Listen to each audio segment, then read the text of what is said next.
Hello student, introduction to internet में हमने देखा था कंप्यूटर कैसे इंटरनेट से कनेक्ट होता है, आईपी एड्रेस कैसे वर्क करता है, वहाँ तक हमने देखा था। तो अब हम आगे देखेंगे डोमेन नेम। डोमेन नेम क्या होता है? तो आप कोई भी वेबसाइट सर्च करते हो, उसका एक डोमेन होता है। जैसे आप हमारी स्कूल की या फिर किसी कॉलेज की ऐसी कोई वेबसाइट सर्च करते हो तो उसमें पीछे edu.edu लगता है, मतलब एजुकेशन रिलेटेड जो भी वेबसाइट होती है उसमें .edu लगता है। तो चलो हम देखते हैं डोमेन नेम कैसे वर्क करता है। Computer used a series of number known as IP address. It is very difficult for people to easily remember the numbers. Internet provide a mechanism to associate a unique name with any IP address. For example, the name grovetravelfast.com may be associated with 110.113.56.89 IP addresses. In this case, whosoever refers GoTravelsFast.com will access the computer that has 110.113.56.89 IP address. The name associated with IP address is called domain name. A domain name can identify more than one IP addresses. मतलब IP address, बहुत सारे IP address को एक domain name, जैसे कोई भी school होती है उसके पीछे .edu लगता है तो स्कूल के वेबसाइट का IP एड्रेस अलग होता है पर उसका डोमेन नेम सेम होता है। तो आप हम यहाँ देखेंगे, फॉर एग्जांपल google.com। तो कॉम का फुल फॉर्म क्या होता है? Com means commercial.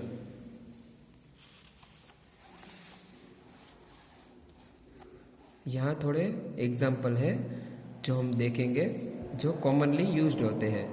.com type indicate the server belong to commercial environment. Commercial जो एनवायरनमेंट होता है उसमें कॉम लगता है। .org indicate the server belong to an organization. जैसे कोई भी ऑर्गेनाइजेशन होता है उसमें .org लगता है। .net indicate the server belong to an organization that has a big network. जो कोई भी बड़ा नेटवर्क होता है जैसे आइडिया, एयरटेल, वोडाफोन सब है ना, तो उसके पीछे नेट लगता है। फिर .co मतलब कोई भी कंपनी होती है उसमें .co ऐसा लगता है।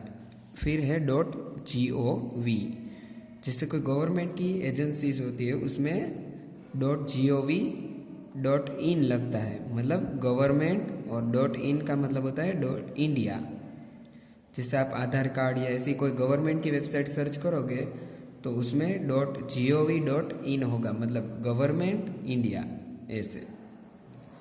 तो अब आपको कोई भी कंट्री की वेबसाइट होगी तो उसके पीछे .in, जैसे इंडिया की होगी तो उसमें .in लगता है, वैसे अलग अलग कंट्री में ऐसे अलग अलग डोमेन लगता है।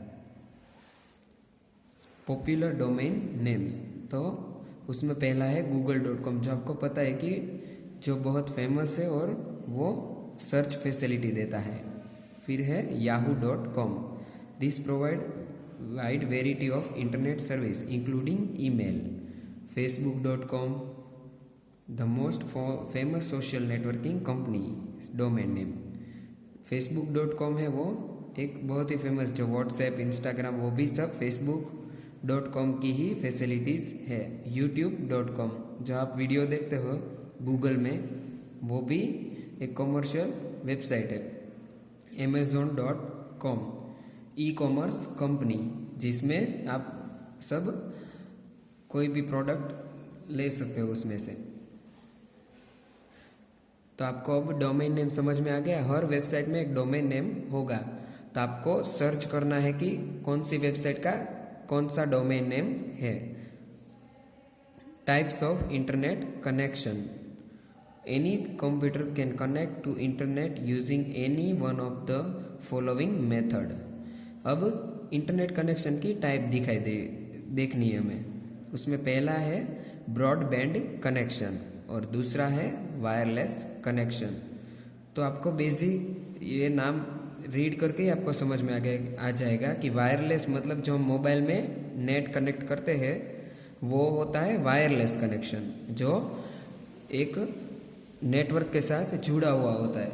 और दूसरा है ब्रॉडबैंड, जो हमारे कंप्यूटर में या फिर राउटर में लगा हुआ होता है। तो ये दो तरह के इंटरनेट कनेक्शन आते हैं। पहला है broadband internet connection. Internet service provide like Airtel, BSNL, Reliance etcetera provide broadband connection for connecting computer to internet. Broadband connection is like cable TV connection. It is provided through cable in the house and office to connect the computer to the internet. Any breakage in the cable disturb internet access. ये जो cable वाला wired internet connection होता है उसमें क्या होता है कि कहीं पे भी अगर वायर कट जाए तो पूरा कनेक्शन ब्रेक हो सकता है। दूसरा है वायरलेस कनेक्शन, जो भी आजकल बहुत ही पॉपुलर है। Internet service provide like Airtel, BSNL, Reliance etcetera provide wireless internet connection for connecting computer to internet. Wireless internet connection is like mobile phone connection. It is provided through air to subscribes to connect their computer to the internet. वो क्या होता है, हवा में से ही connect हो सकता है।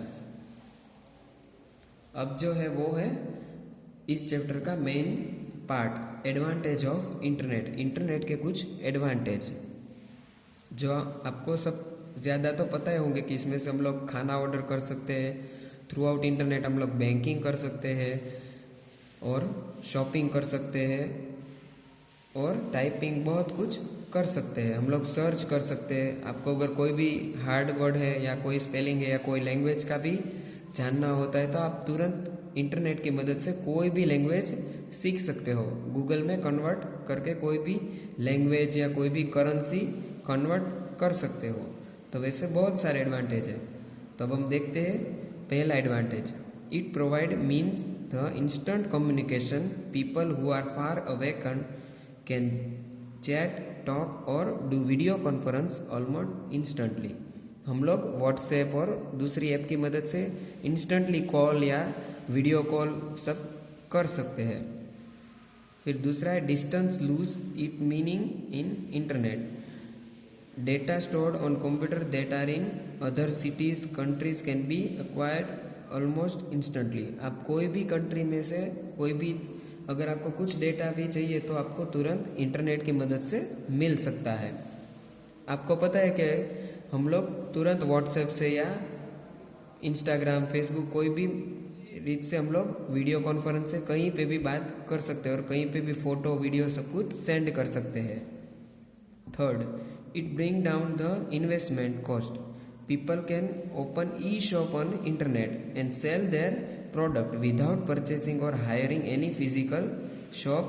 Similarly, sending and receiving letter is totally free over internet.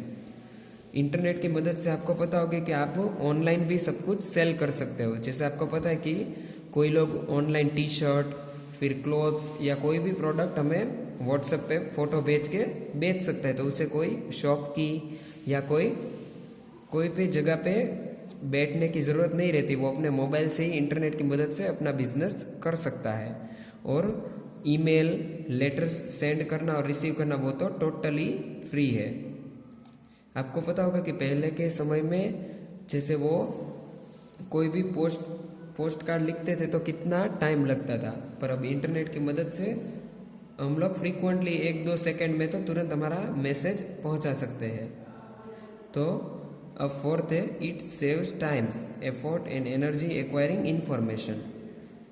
ये टाइम भी बचाता है और एफर्ट एनर्जी भी बचते हैं। It is good medium to get knowledge without purchasing book और journals.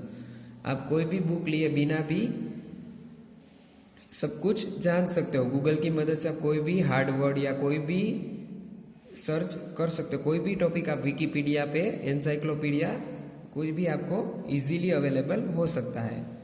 It is good medium to get knowledge, मतलब कि इससे आप बहुत इजीली कोई भी चीज़ जान सकते हो, कोई भी लैंग्वेज, कोई भी वर्ड इजीली आपको मिल सकता है। 6, it is good medium for environment, good medium of environment.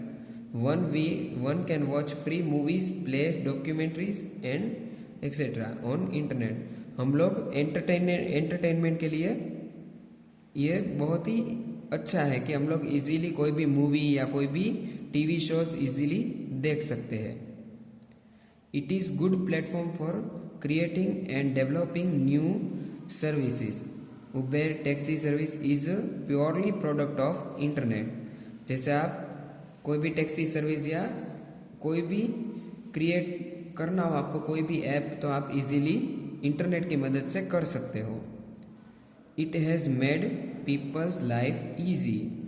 Internet की मदद से हमारी लाइफ बहुत ही ईजी बनी है। अब है world wide web. The www is a part of internet. It stands for World Wide Web. www का फुल फॉर्म है world wide web. It consists of page that you can access using any web browser. The concept of World Wide Web is shown in below figure. आपको देखो यहाँ एक figure दी गई है, उसमें आपको पता चलेगा कि जैसे हमारे कंप्यूटर कैसे कनेक्ट होते हैं दूसरे कंप्यूटर के साथ। HTML formatted information available in this part of internet. HTML में जो पेज होता है उसकी मदद से आप कोई भी वेबसाइट सर्च कर सकते हो, कोई भी वेबसाइट बना भी सकते हो। तो HTML हम हमारे नेक्स्ट लेक्चर में देखेंगे कि HTML क्या है। और अभी जो है ये वर्ल्ड वाइड वेब, इसका मतलब होता है कि कोई भी पीसी आप अगर कोई एक वेबसाइट ओपन करते हो, फिर आप कहीं पे भी क्लिक करते हो तो तुरंत दूसरा पेज ओपन होता है, फिर उसमें क्लिक करते हो तो तीसरा पेज ओपन होता है। तो ये जो पेज वाइज जो डिजाइनिंग होता है वो सब HTML में होता है। तो अब हम हमारे नेक्स्ट लेक्चर में देखेंगे HTML और वेब पेज और हाइपरटेक्स्ट। तो यहाँ तक हम लोग जो भी देखा है वो आपको एक बार अच्छे से रीड करना है और डोमेन नेम अलग अलग सर्च करने हैं।